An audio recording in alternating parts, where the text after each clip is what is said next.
Welcome to the PodoTron Network. You know, it doesn't matter what walk of life you come from, your race, religion, whatever. Chances are that the legacy of HBCUs and their graduates affect more than one aspect of your everyday life. HBCU ubiquity. Yeah. Welcome aboard. Welcome to another episode of the new HBCU Ubiquity podcast. I'm your host, Thomas Joyner Jr. Question, and this one should be relatively easy. Who is the official sister sorority of Phi Beta Sigma? The answer? Zeta Phi Beta, of course.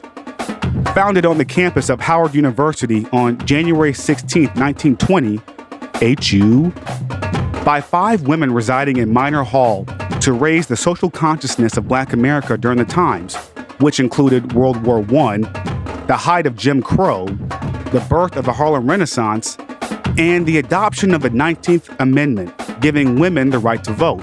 Today, the sorority boasts hundreds of chapters worldwide and over 100,000 members.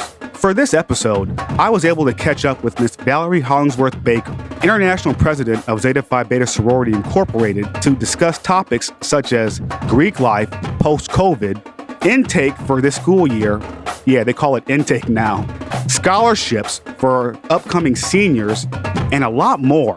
Oh, and including an update on this year's Centennial National Convention. So we'll be having several conversations this fall about what the college experience and the HBCU experience looks like in the era of COVID. And this is a great one to start off with. So sit back and let's talk scholarships, sisterhood, and service. Welcome to another episode of the new HBCU Ubiquity podcast. Yeah. Welcome back to the new HBCU Ubiquity podcast. I'm joined now by the International President of Zeta Phi Beta Sorority Incorporated, Miss Valerie Hollingsworth-Baker. Miss Baker, welcome to the new HBCU Ubiquity podcast, and good morning. How are you today? I'm fine, and thank you so much for having me, Tom. I'm really pleased that I can come on and be with you today. I really appreciate it. So let's start off with the COVID academic 2021 year, which is now underway. From the perspective of Zeta Phi Beta, what is Greek life experience like this academic year, whether it's for undergraduate or graduate level students? Well, Tom, I got to tell you that this is a tenuous time that we're living in, and everything is different. What we were experiencing or have experienced in all these years, it's just been topsy-turvy. And now school now is starting back up in so many states and all over the country. And we have to be faced with what I call the role of pivoting. We have to go in another direction. Things are not going to be the same through COVID, and they're definitely not going to be the same after COVID. So we have to really understand what is going on. And it's kind of difficult, like when you're with these type of organizations, because right now, from state to state, as you know, things are different. Right. Depending on what the state and the city is saying that they want to do with whatever kind of social distancing they're going to have, and what schools are going to be open, and who's going to be virtual and who's not. So we really have to go per state what is happening and how our organization is going to interact on the campuses or at the lower levels for grade schools, for high schools, all of that type of thing. So we're just really trying to work through our team, working through what is happening on all the campuses that Zeta it has a presence on, and what does that mean? If it's all virtual, if it's partially virtual, if they're coming back to the school,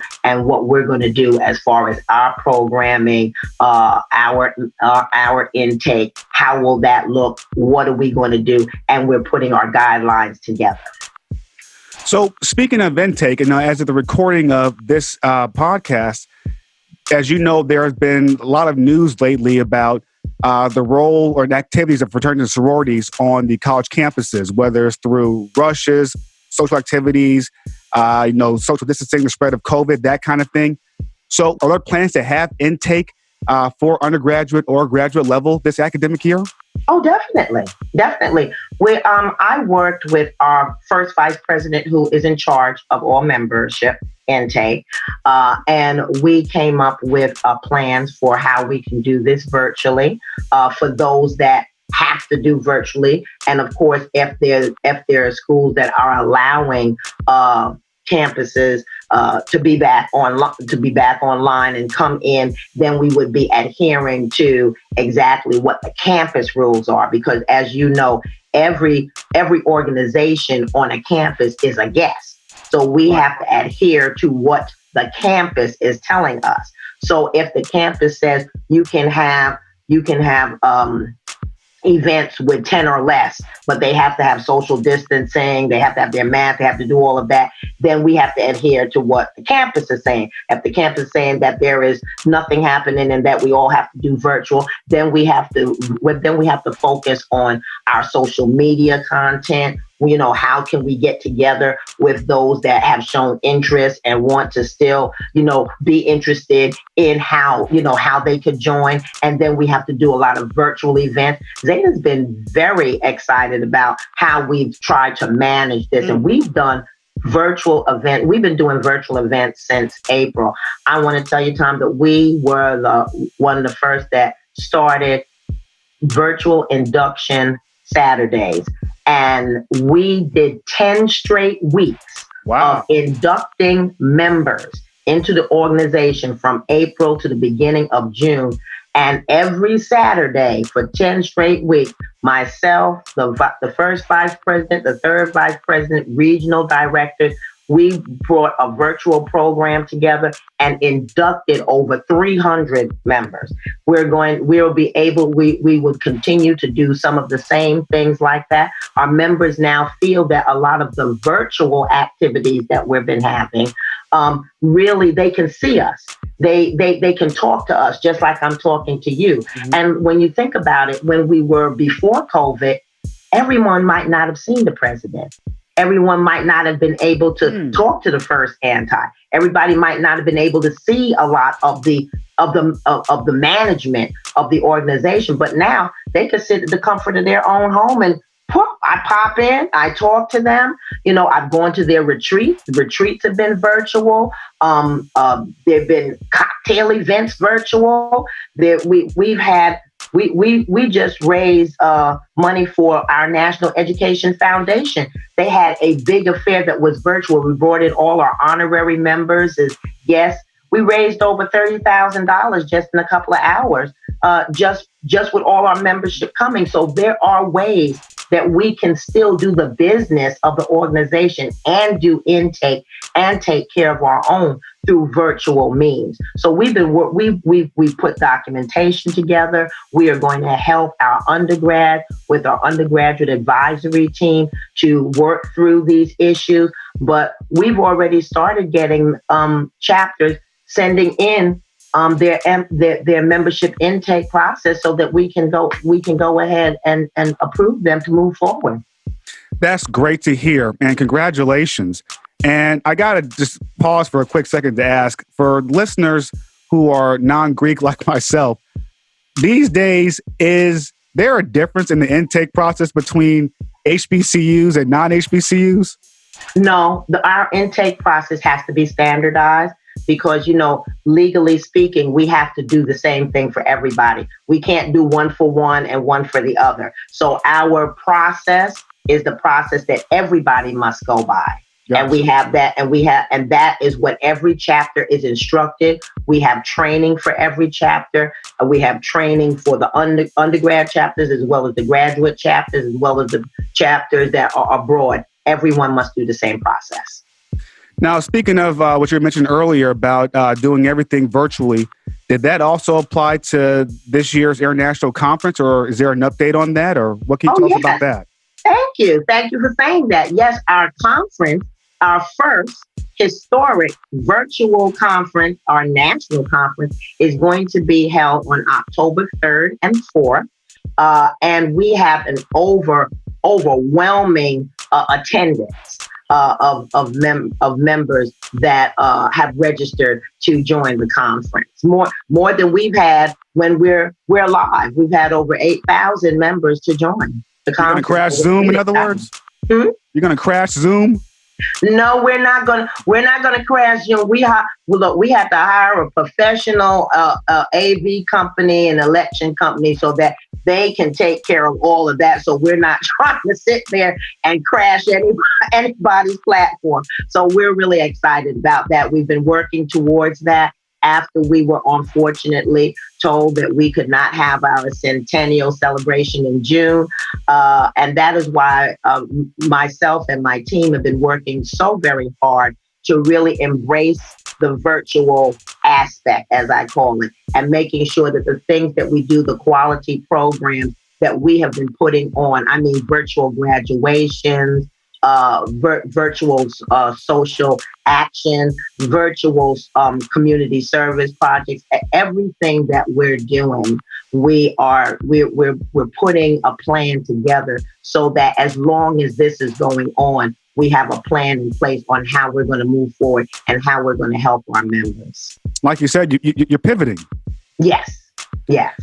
Now, Ms. Hollingsworth-Baker, many of your Zeta sisters and members, both undergraduate and graduate level, are now studying online, as we've been talking about, and in many cases, they're still paying face-to-face tuition rates.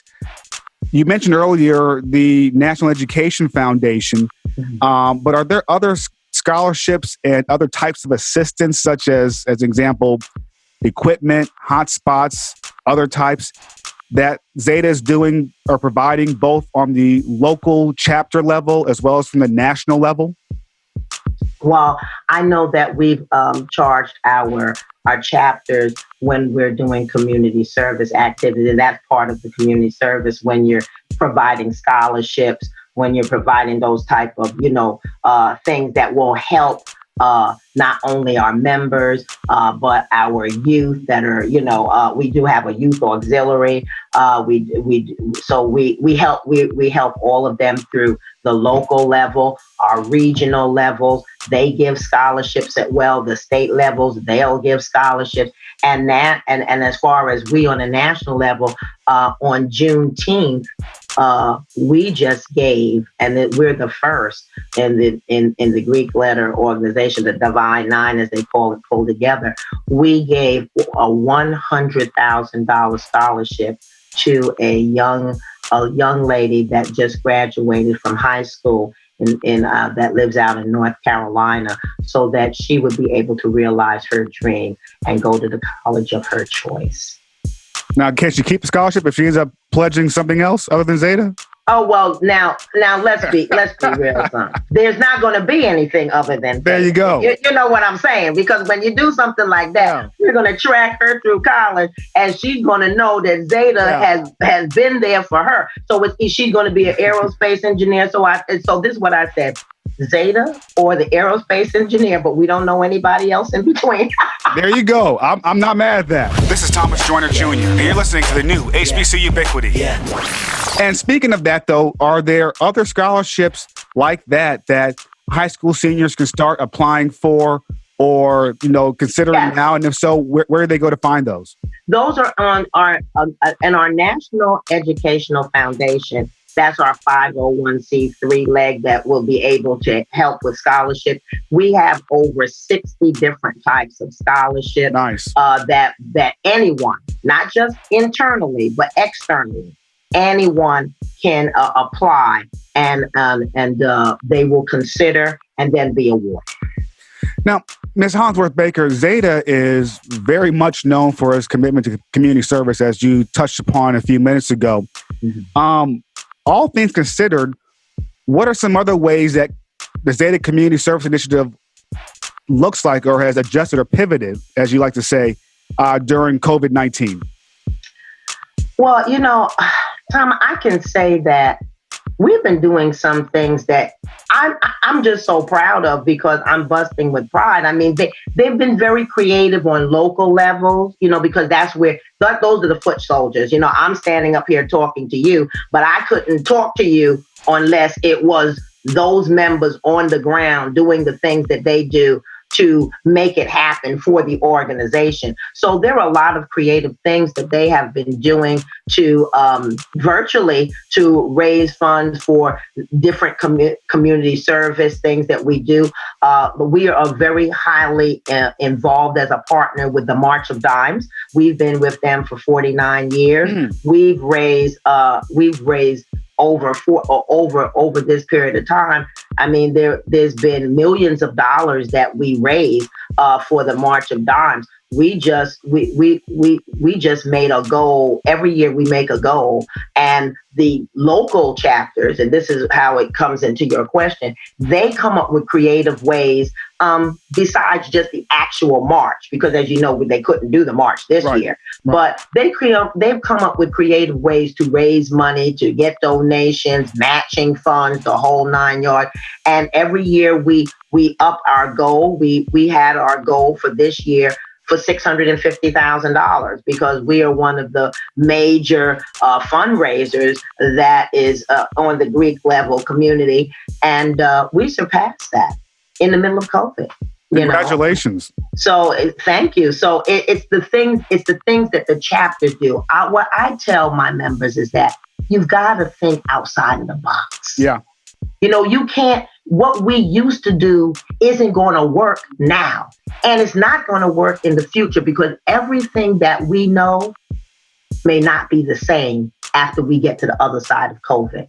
So I said, think of the big picture. Think of what you want to do, where you want to go. If you have an activity that you normally do live, let's see how we can do that virtually. Let's see what that entails. Let's see how we can judge things around so that it'll look different, but yet it'll be exciting for the public that you want to invite and what you want to do. So my members, they have been going about the business of Zeta. They're thinking outside of the box. They're coming up with creative things, and all of our partners that we work with, St. Jude's, American Cancer Society, all of them, we have been still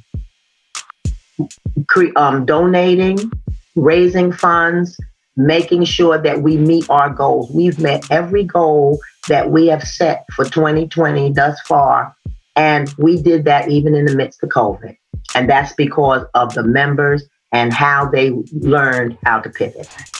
That's great, and congratulations. Now, Ms. Hollingsworth-Baker, from reading in your bio, I understand that you actually met a few years ago one of the Zeta Phi Beta founders on your way to becoming a Zeta. Yes. How did that happen? What was that like? Oh, well, when I was when I was interested in becoming a member, I was, and back then, you used to be online and you used to pledge. So that's the first thing you got to say. And the chapter that I wanted to join found out that I lived in Brooklyn, New York, and they wanted me to deliver a bouquet of flowers to the founder that lived in Brooklyn, New York. So at that time, you're learning the history, but it didn't hit you what that meant until I was able to go to the founder's house, who happened to live 6 blocks from me. Oh, wow. So I was like, I got there and I rang the bell, and this little lady, I mean, she was such a short, cute little lady, answered the door and asked me who I was. And that's when it hit me. I was talking to a founder. I didn't even remember what my name was. I was just I just stood there with these flowers, holding them like this. And she said, "You okay? These were me." And then I got myself back together and I introduced myself and I told her that I was interested in joining the organization. And she asked me to come in, and I gave her the flowers on behalf of my the chapter I wanted to join. And she sat down and talked to me a little bit about Zeta and who she was and what she, what they were doing back then. And then she wished me well and hoped that, I would be able to come back one day and tell her that I made it. And after I did make it, I did go back. And I told her that I'm a Zeta now, I'm your sister. I said to her that if anything you would like me to do, I would be happy to come and visit and take time to spend with you. And after that, I did it. I visited her every week. Every Saturday, I would walk those 6 blocks and I would visit her. I would sit with her. I would help her in the house. I met her son. He knew that I was very devoted to her. My mother and I invited her over to our house for family dinners at times. She just became part of the family. And for those last 10 years of her life, I was there for her because that's what I believe sisterhood is all about.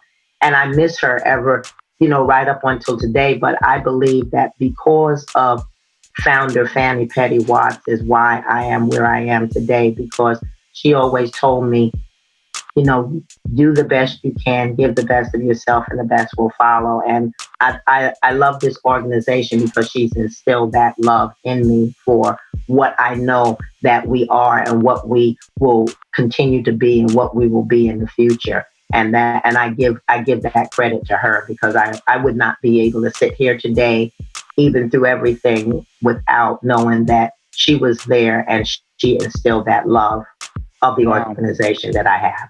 Wow. Ms. Hollingsworth-Baker, I know that Zeta Phi Beta Sorority Incorporated is an apolitical organization. Yes. However, even as just Valerie Hollingsworth-Baker, now that a member of the Divine Nine has been nominated to be on the ballot in November, do you have any personal thoughts or impressions or things you want to share about that? Well, as an individual who is a citizen of this country, I am proud that a woman of color has reached these heights at this time, especially at this time. We have to come together as a nation. And it's so important that it doesn't matter about what color and all of that is, but that's where we're at. And we have to bridge that gap. And I'm glad that the Biden-Harris ticket has done that bridging of the gap.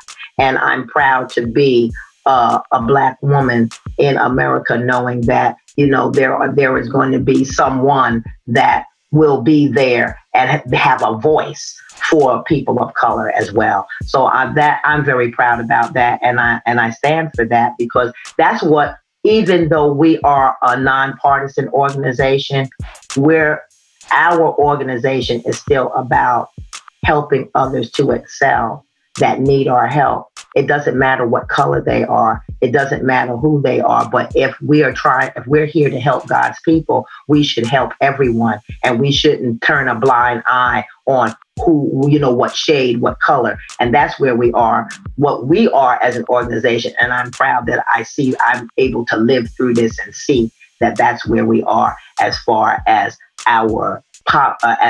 politics and those that are running and who is running on a Democratic ticket that will be able to answer the questions that we are seeking, make sure that we are all being taken care of, not just one side, that all of us are being taken care of because we're all citizens of the United States and we need to act like that. Is there a official position on behalf of Zeta Phi Beta regarding Black Lives Matter? The position because that's not really that's a movement right. And not truly an organization. Right. Right. We Black Lives Matter too, because we're a Black Greek organization. So of course we believe that Black Lives Matter, and we do have a stance on that. We are working with different agencies and making sure that, we can, in our social action endeavors, that we are able to have that voice to speak on it, but making sure that we are really, what would I say, we are politically correct in that sense, because we have to do things in right and order because of what we're governed by. Now, of course, we have a lot of our organizations. They have, political PACs. They have organizations outside. We ourselves are working on that as well because we want to get more into the fray, do the things that we have to do. So once we have those things in place, we will be able to have more of a stance and a say, because I want to do things that are in right and decency order, because as you know, the climate today, you step out of your line, say the wrong things can be taken away from you. That's just the way the government is going these days. And I don't intend to put my organization in jeopardy. So I want to be able to do those things to create those other forms and of what you would call the organizations that will be able to speak on that for us. And that's what we're doing right now. And hopefully by mid-October, we will be able to have our voices heard through those organizations that we are setting up. Well, Miss Valerie Hollingsworth-Baker, thank you very much for today's conversation. This has been fantastic. I really appreciate this. Thank you for your candor and for your answers. Well, thank you. I've truly enjoyed myself, and I hope you invite me back again. Oh, definitely. Will do. You have a great day, and I'll be talking to you soon, Miss Valerie Hollingsworth-Baker. Thank you. You do the same. Welcome back to the new HBCU Ubiquity podcast. Special thanks to President Valerie Hollingsworth-Baker and her staff for making today's conversation happen. Also, if I haven't said it directly yet, let me say this now. Happy Centennial and congratulations to Zeta Phi Beta Sorority Incorporated on 100 years of finer womanhood. See what we do at HU? But seriously, academics, athletics, student life, and the business and economics of being an institution of higher education, all of that is changing due to COVID. These are dynamic and exciting times for college students. But know that today's college experience is so different than it was for students of yesteryear. And really, when I say yesteryear, that means anytime before 2019. How different, you ask? Well, we'll be exploring that in depth and from different perspectives during the coming weeks. What will our schools look like? And how will they educate while delivering that HBCU experience in, say, 2022? Better yet, what do we want that answer to be, and how will we get our schools there? I look forward to having you as a part of these conversations to come. In the meantime, I'm Thomas Joyner Jr. Thanks for listening, and please come back on next week for another episode of the new HBCU Ubiquity podcast. Take care.